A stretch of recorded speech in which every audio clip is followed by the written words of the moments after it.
I went broker and quadrupled my income on this episode of Major Money Matters.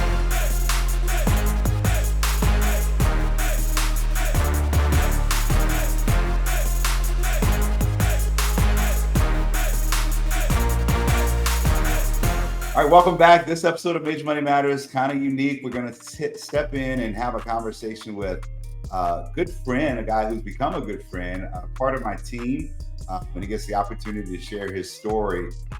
Zack, hey, thanks for being on. Thanks for having me, Major. Awesome stuff, man. First of all, before we get into this, let me tell you, I'm proud of you. You've done fantastic. We're wrapping up 2023, your best year in mortgages. Yeah. We can talk about that. So first, before we get into, what you've done over on the broker side, let's talk about how you got into mortgages, how that worked out, and, tell us a little bit about your background. Yeah. So before mortgages, I was in the military. When COVID hit, I had a buddy that I served with call me up and was talking to me about a refinance. And I had no idea what a refinance was. I was renting out my house in Colorado. I was stationed in Georgia at the time. And it really just kind of sounded like, if I'm being honest, a Ponzi scheme, right? You sign these documents and you'll save $400 a month on your mortgage. And it sounded pretty sketchy until he explained to me this is through, one of our benefits of being a veteran is being able to refinance a house even if you don't live there.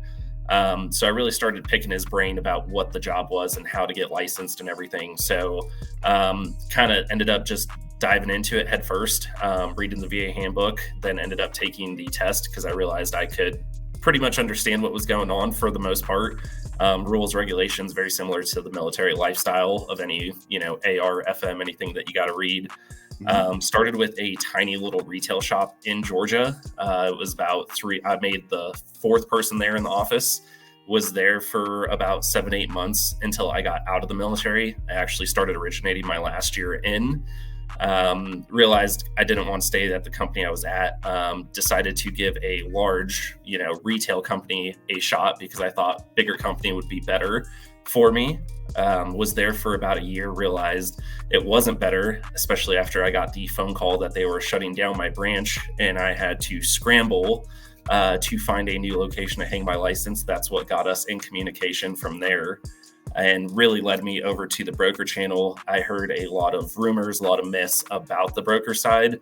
And I kind of came to the conclusion that if I didn't like the broker channel, I would just quit and go back to retail, but I wouldn't know until I gave it a shot. And guess what? They would have taken you back. Yeah, in a heartbeat. But let's back up a little bit. So you were at a smaller retail shop. Mm-hmm. Okay. Then you went to a larger retail shop, and that retail company is still in business, still one of the largest retail companies in the nation today. They're doing a lot of acquisitions and continuing to grow. But let's go to, the reason they shut down your branch had nothing to do with something you had done. Somebody else at the branch had done something and they didn't like the way it was done or whatever. And then they shut down the branch, which left you out to dry. And, and when we started having this conversation about, hey, is there something you're doing? I still remember the phone call. Me and my wife were in the car and you called me up. And because we had just followed each other on social media. And that's all, we didn't really talk. I didn't particularly reach out to you and say, hey, Zack, I got this amazing opportunity for you. You reached out and said, hey, can you tell me a little bit about what you do and whether you have any space in your team, which I'm really glad you did. But let's talk about, just having control, control over your own business. Tell us about that now where, you're not worried about somebody calling you up and saying, hey, we're shutting down or we're restructuring, like a lot of people get in that situation today where there's a merger and you got to be jumping through things like, hey, what do I do?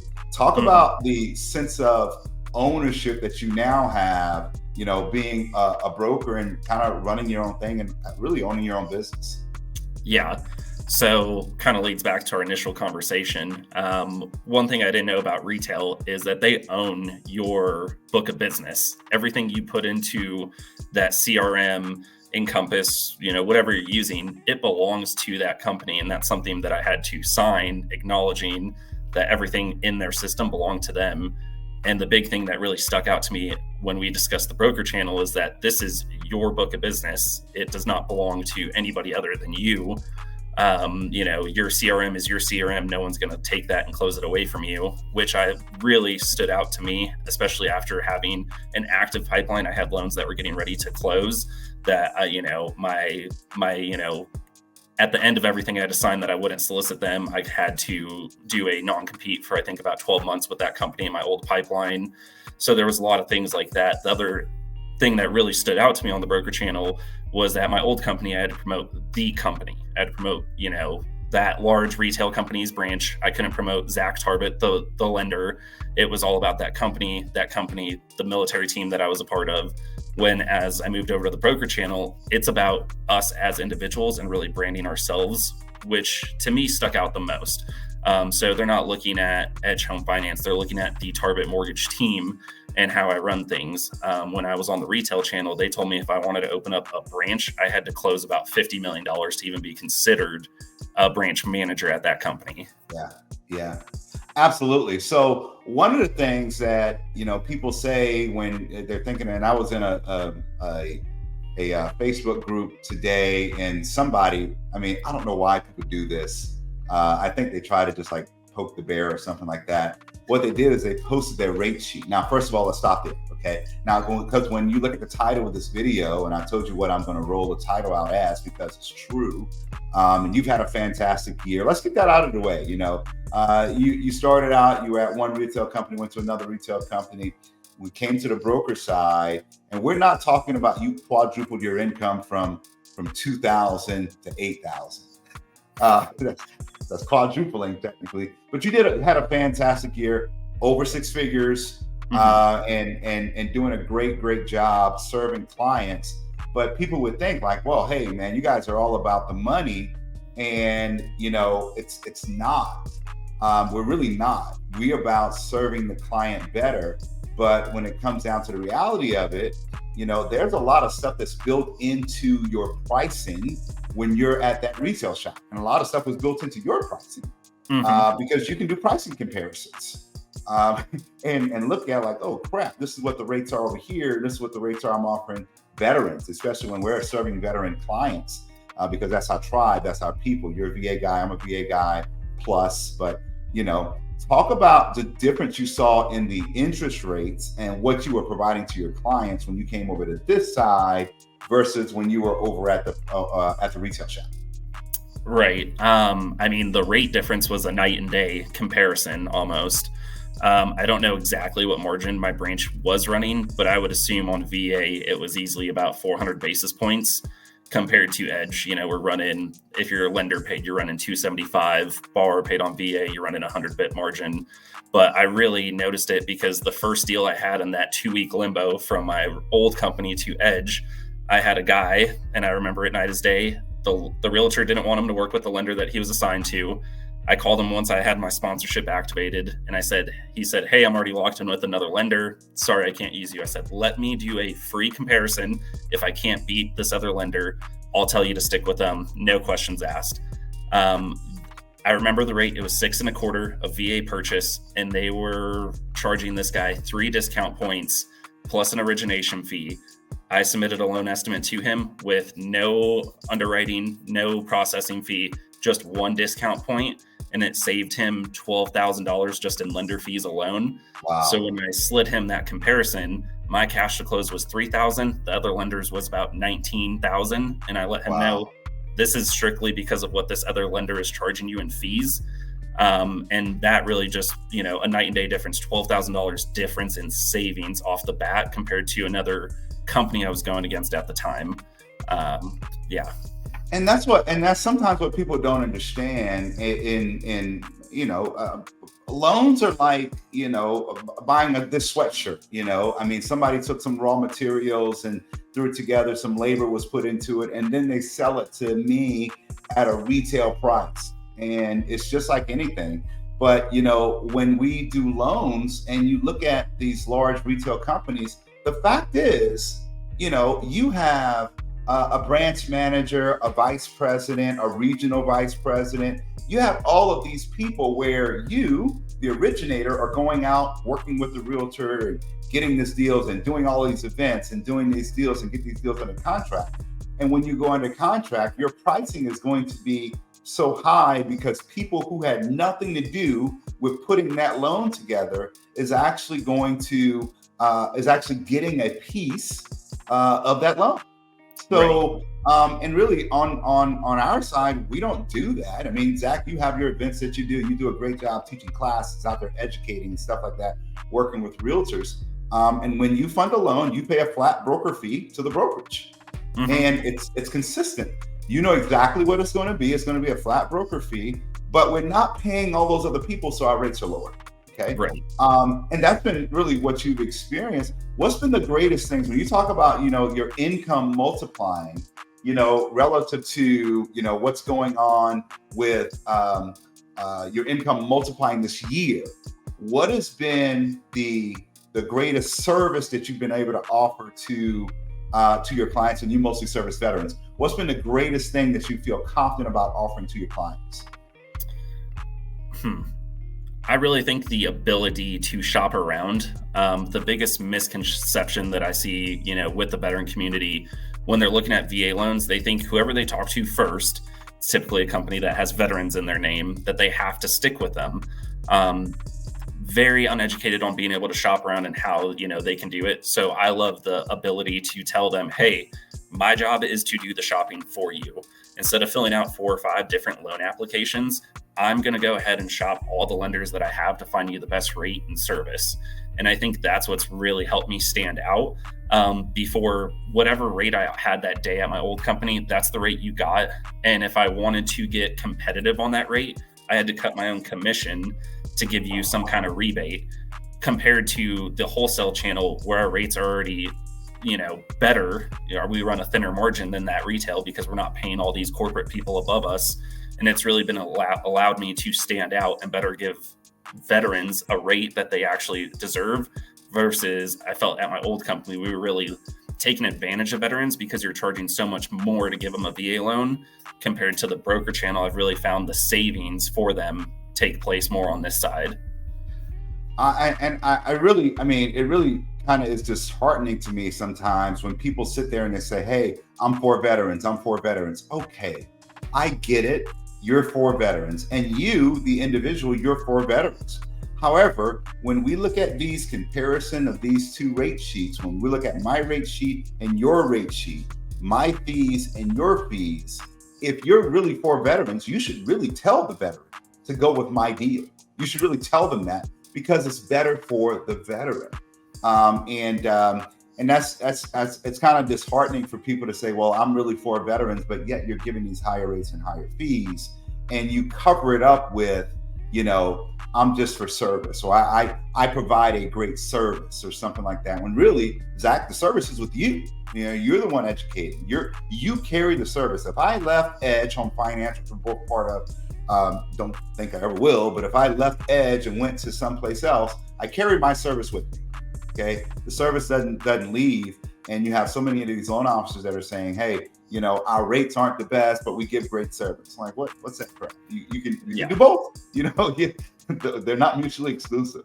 Right. So, have you been able to do any loans outside of VA loans? Have you been able to do any loans outside of VA and help people who are not veterans? Yeah, this is actually a really funny topic. So at my old company, I was told that I should only do VA loans and should never step out of any other realm. Told that down payment assistance is too difficult. FHA loans, you don't want to do FHA loans, to only stick to VA, which I thought was pretty funny when one of our first conversations once I came to your team was, that is absolutely wrong, and you should learn anything you can to better serve people. Because that is the benefit of being a broker. You're not stuck to a single option. So what I've been able to do is, in Colorado, that's where I'm based out of, is we have CHAFA, and it is a down payment assistance program that I always was told has a bad rap like any other state program. When I read the guideline, it really made me laugh about how people don't put in any effort. It's just an FHA loan with a little extra work. So I thought stepping over to the broker channel, not only have I had a lot of support from our account executives, which is, for those that don't know, it's our point of contact with specific investors. They really opened up my eyes to these loans are just as easy to do as any other loan. So I've done bank statement loans for self-employed. I've done down payment assistance through state programs or through different investor programs. Your typical FHA and conventional, looking at some one-time close construction loans as well. But it's really allowed me to open up that spectrum, because the bubble that I was in with my old, company was that I was only VA loans, and that's what people knew me for. Versus moving over to the broker channel, I've been able to expand that with hey, I can help you with any kind of program. Because let's face it, a lot of lenders are afraid to do programs that they don't know because they're afraid to look silly. What I found on the broker channel, those account executives that we have with different investors are our subject matter experts that have given me the support that I have been told and see all over that we don't get on the broker side. I could tell you I've had great account executives that have really just helped me understand loan programs and realize down payment assistance is simply just another loan program that's an FHA or conventional with a few extra twists. Bank statement loans, not that difficult. They really have helped me out expand my business, because instead of just depending on a single underwriter that I may or may not like in my pod at my old company, I have access to account executives who know the underwriters, who have helped me get things to the finish line and open up my, my toolbox, if you will, to more products. And that's the thing that people sometimes don't understand. We're not just talking lower rates if you're an originator. We're talking more programs. And if you have access to more programs, you have access to different ways to really make income. The reason that your income grew so much is because you weren't pigeonholed into one particular type of program. You have, like when you talk to a realtor, you're just like, hey, I'm a one-stop shop. Send them to me. I'll take care of them. If I can't do it, probably can't be done. So, when you have that conversation with a realtor, or you have that conversation with, with a buyer saying, okay, we this program doesn't work, we got to go to this program. If you're at some place who just is specializing in one thing and has very tight, guidelines on things. I mean, when you're talking to us, we're talking like VA and FHA going down to 500, 500 FICO, which we have the ability to do with some, guidelines in there we do have to meet. But it doesn't automatically throw somebody out just based on a FICO score. So you grow your income because you have so many different opportunities to serve families and serve people and develop income for yourself. I mean, you're a single dad, and you want to build the best life you can for your son. And it's really a great opportunity to really be in your head. And somebody says, hey, I got a client I'm going to send to you. And you're like, great. You're not worried about the particulars of the client. Like, get us on the phone, we'll figure it out. And we have so many different avenues and so many different ways to make money, because you have so many different ways you can serve people.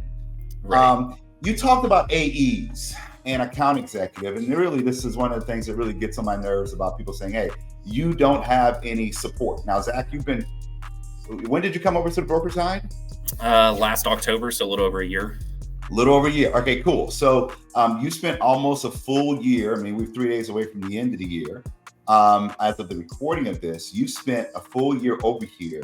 And you talk about AEs, like an AE, an account executive, like we have 100 different lenders over here at Edge.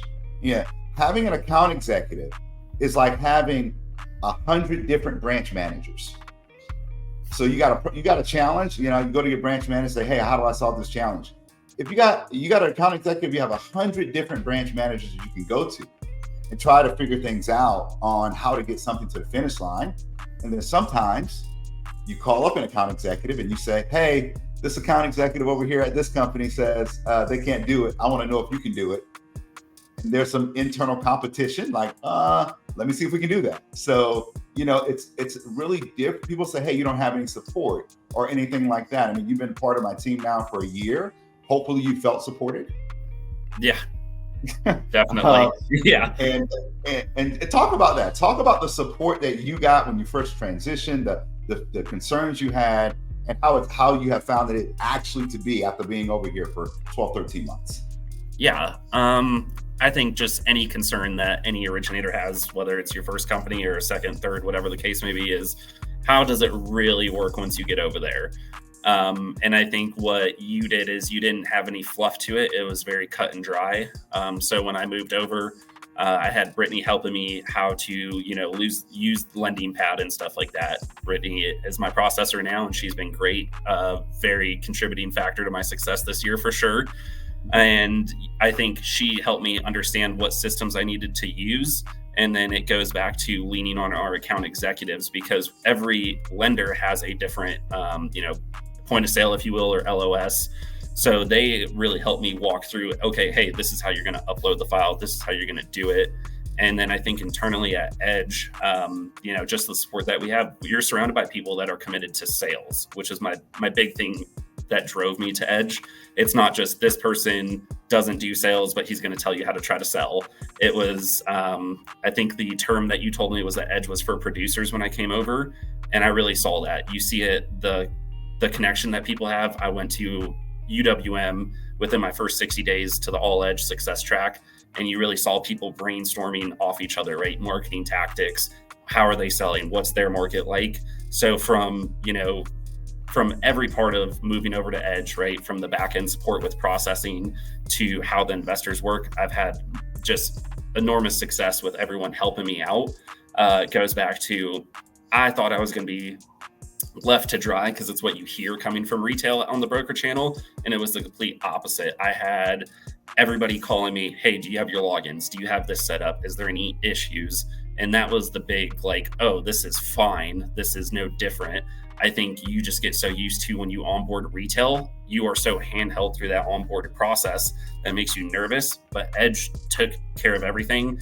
It was really quick. My license was up and running, I think, in maybe 4 days from transitioning over.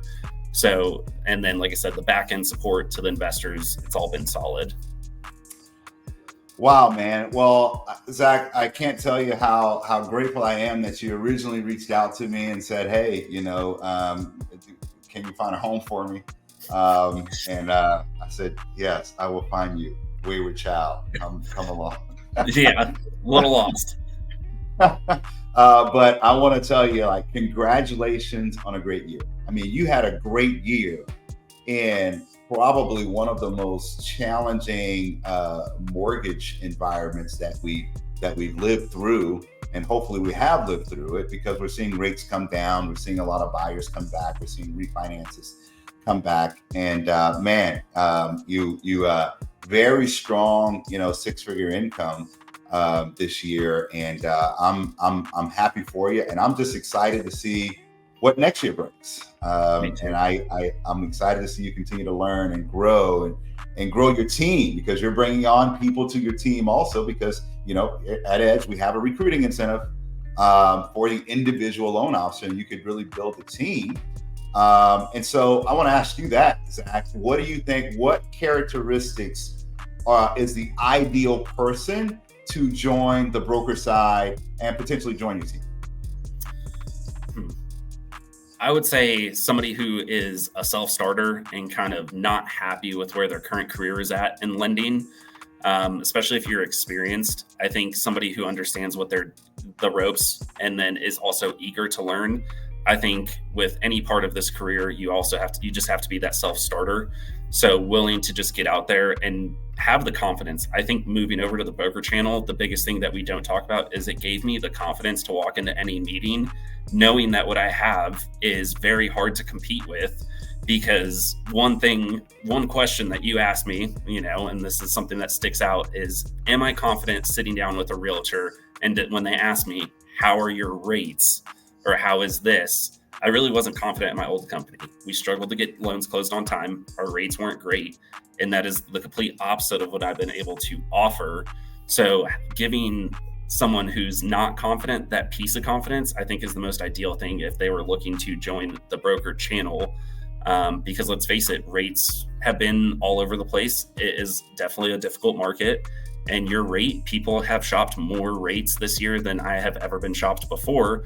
And I've still been able to win in those situations. So I think having that go-getter mentality, understanding that your confidence is your key in this business, I think that is what the ideal person looking to come over to the broker channel should do and need.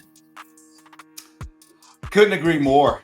Couldn't agree more, Zach. So if you're somebody out there and you're, wondering, what's this broker thing all about? How is this set up? Is what I've been told true about the broker side? I mean, just like you, Zach, I was retail for a while and then I went broker. And for me, it was simply the best decision I've ever made. It absolutely changed my life.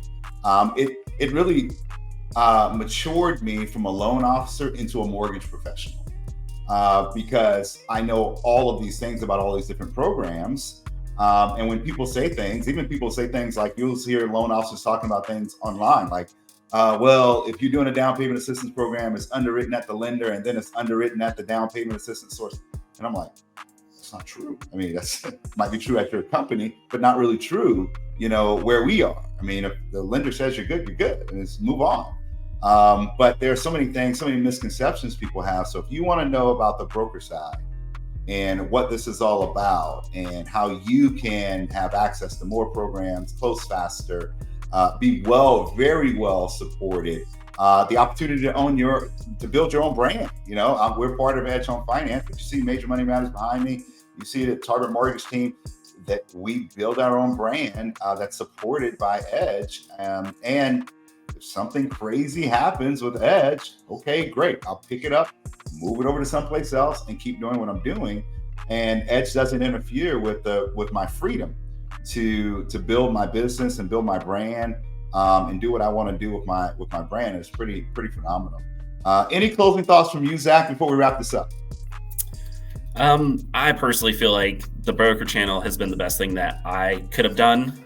I think anybody looking at the broker channel, just as important of anywhere you go, is who is the person trying to recruit you, or who is going to be, who is going to be your mentor in any channel. But I think if you are stuck in the rut and you're concerned, you hear all these things about the broker channel. The worst case that happens, if you do move over and you don't like it, you can always go back to retail. But if you end up liking the broker channel, then you got to figure it out.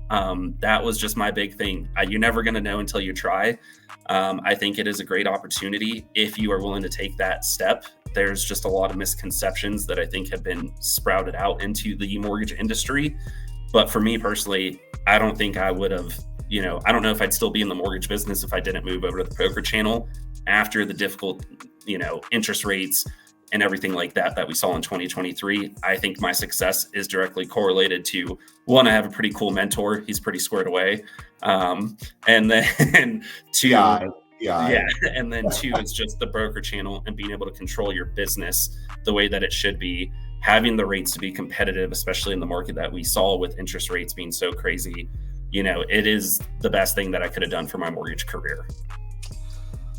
I agree with you, Zach. And there's just a lot of people out there who are hurting and a lot of opportunities. So if you have a question about the broker side, reach out to me, reach out to Zach, have a conversation. We're very straightforward, just like I was with Zach when he came over, or when he even he reached out and asked the questions, and we tell the truth. It is what it is. If it's for you, it's for you. If it's not, it's not. But congratulations to you, Zach. And hey, man, you got 3 days for 2024 for us to get kick started. So, and I know you already got some loans in the pipe ready to get closed in 2024. So ready to see what it, ready to see what it brings. Thanks for joining me, man. I really appreciate it. All right. Thanks, man.